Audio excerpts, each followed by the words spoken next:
Spirit and soul, where Atlanta's service industry unpacks raw and provocative truths, share hilarious commentary about their unique industry experiences. That's the true story. Welcome to Spirit and Soul Podcast, a space where we share antidotes, lessons, recipes, and the personalities of those in the service industry here in Atlanta. We all love a great cocktail like these here. Cheers. Cheers. But the industry is much more than that. We got soul too. And you love us for it. So I'm your host, Courtney. Welcome. I got a little spiel here. I'm just going to read this. It's kind of going to be like the theme of what we're talking about. Get you in the mood. We usually glamorize our bartenders. We hold them in high regard because they carry a lot of responsibility. They are simultaneously managing the intoxication level of several guests. They play a huge part with cultivating the atmosphere at the bar. They are extremely knowledgeable and creative individuals. And we pretty much expect them to be more sober than we are. We trust them to have our best interests, be our friend, be a listening ear, be our wingman as we lower our inhibitions. There are a lot of expectations that are naturally implied, but not formally agreed upon, despite your bartender never leaves you hanging, no matter who you are, how well you hold your liquor, or how you tip. It's their duty to observe you, manage you, cater to you, and intervene on your behalf if necessary. They are a group of special humans, but today we will be addressing how all of that truly impacts your bartender, from the way they date, the way they handle finances, what they choose to prioritize, their reasoning skills. A lot of them tend to operate from a place of pleasure and immediate gratification. The fast money, the attention, the easy access to temptation creates a lifestyle of some hard habits and hard lessons that naturally they tend to live by religiously. It can be a slippery slope sometimes, constantly putting yourself in threatening situations. I mean, I'm saying threatening, but like, it might be a stretch, but like sometimes it is threatening. But they're used to it. Just like professional gamblers, some are even addicted, becoming masters of the craft, glorified societal rebels. So sorry for the dramatics, but I really felt that was necessary to put all that there. So just bear with me. I can say this all confidently because I'm a bartender as well, and I have a journey of my own. Our guest today, Bianca, has one too, and has been in the industry for over 16 years, going on 17 years. A lot of her experiences with nightclubs, sports bars, restaurants, a traveling bartender, all-star weekend, she just did that. So she's all over the place and just really making a name for herself and representing the craft and the profession of bartending really well here in Atlanta. Today, we are unpacking some of the behaviors developed from being a bartender. And clearly, we love our profession and the industry, its growth, the positive impact it has on us, our relationships, its lessons, opportunities, all that. But there are some of us who has had some interesting growing pains and difficulty working past some of its thorns. So let's get into it all. Welcome, Bianca. All of that, sorry. It's my first time. Maybe I need to chop that up some. But welcome. How do you feel today? I feel great. How do you feel? I feel good. Now that part's over. Okay, so let's go right into it. So what are some of the habits that you developed since being in the industry? It can be good or bad. So what comes to mind first? Habits. I drink. Okay. We all do. I go out and I don't sleep as much as I should. I do spend money effortlessly because I know it's going to come effortlessly back to me. Yeah. I feel like my habits are I eat, I drink, eat and drink. I do too. And I agree. I completely agree. I'll throw some in there and you can intervene or add to this. People pleasing. We're working for tips. Right. So it's like we need that. Like, did I do a good job tipping? But that's so like instilled on me. I don't feel like it's a habit anymore.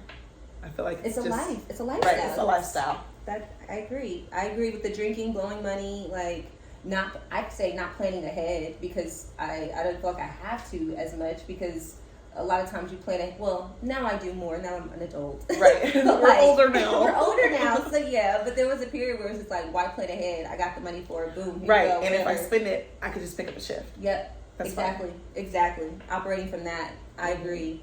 And then reading people. Yeah.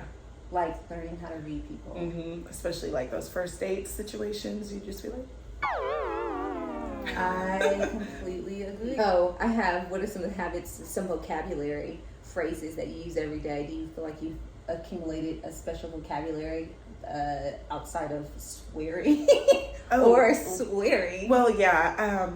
I've always been like a person that has like, I don't know, I speak very articulate. Mm-hmm. And I guess with coming like to like a guest or whatever, I'm always like even more articulate. And especially if I drink, I get even more Really? Girl, my mom's like, you always say literally. And you like, and she thinks I turn into like this British person, or she's like, actually, like. So you do that. That's funny. I feel like I go the opposite way. No, I make sure I don't slur. I'm like, hold on. Because you're acting. Right. And it, like, that's what I feel like. I'm like, when I go clock in, showtime.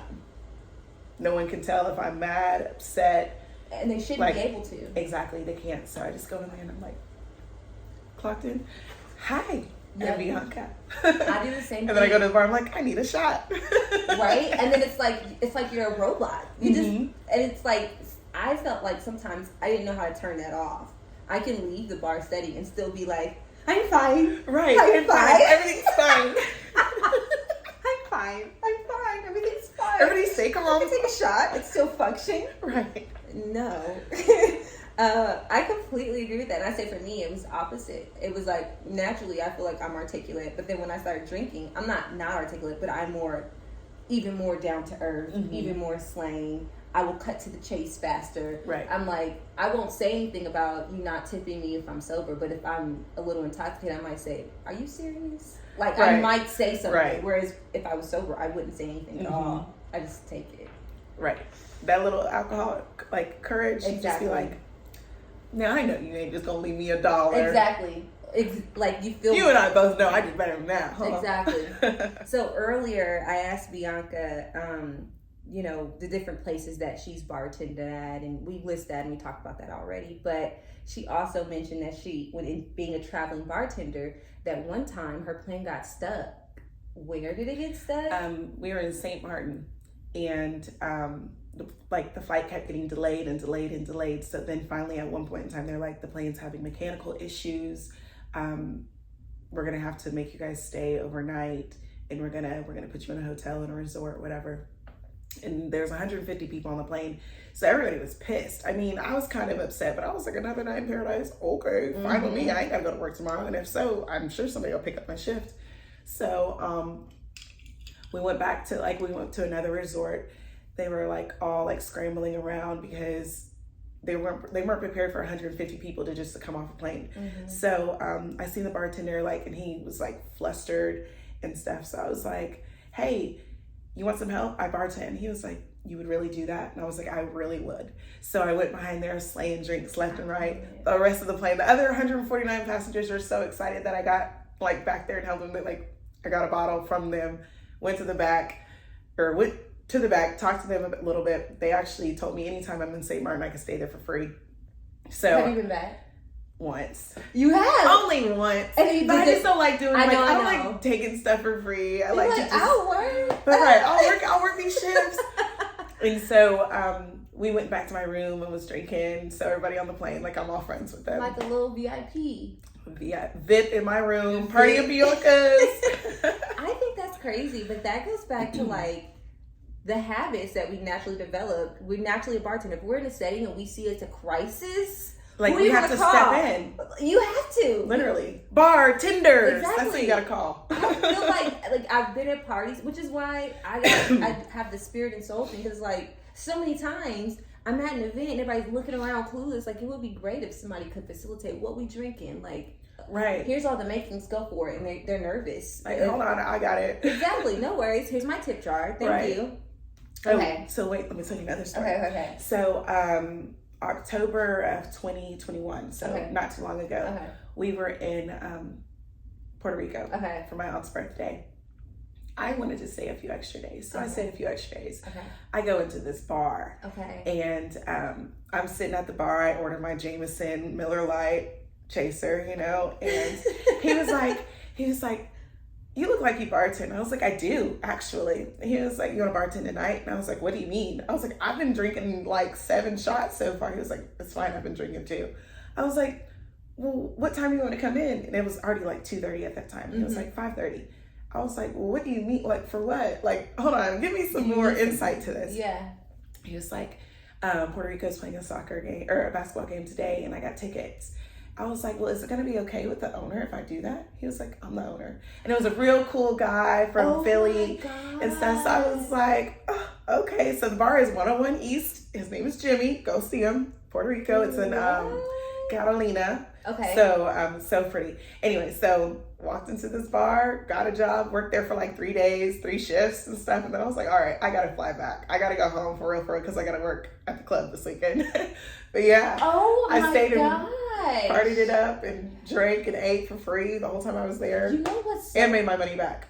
But I spent the week before. Insane. So you know what I think is interesting is that with this habit of just naturally answering the call to being a bartender, and it's a part of our social life. It's like I think that's why it's kind of hard to like walk away from sometimes when you're like, okay, I've had enough, I'm just gonna transition, you know, or I'm gonna go to corporate, or you can either make a career of it and really make the most of it, or you can go back and forth, because I've been in that space where I'm just like, I'm trying to get out of this world. It's just so dark. It's too much. So hard, but you just can't get away. It's like literally, it's a social experiment or something that it does to us. Like, I don't know. Pulls you back in. It does. It does. Like, because I feel like work is my social hour. Yeah. Because I sit at home.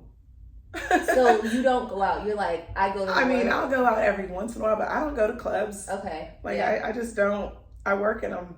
So I don't go to clubs. I go to a bar, and I'm all about a dive bar. I don't even want to go to like a fancy bar. I want to go to a dive bar. Okay. So you're not into any of the newer like cocktail bar places. I'll go to them. But it's I'll try it out. Okay, Sometimes I'm just like, I have all this stuff in my house. I just want to go talk to true. people and drink my Miller Lights and my Jamesons. I know Miller Lights a shit beer, but it's like my water. It literally is my water. She said it, not me. It is a shit beer, but Miller Lite. Right?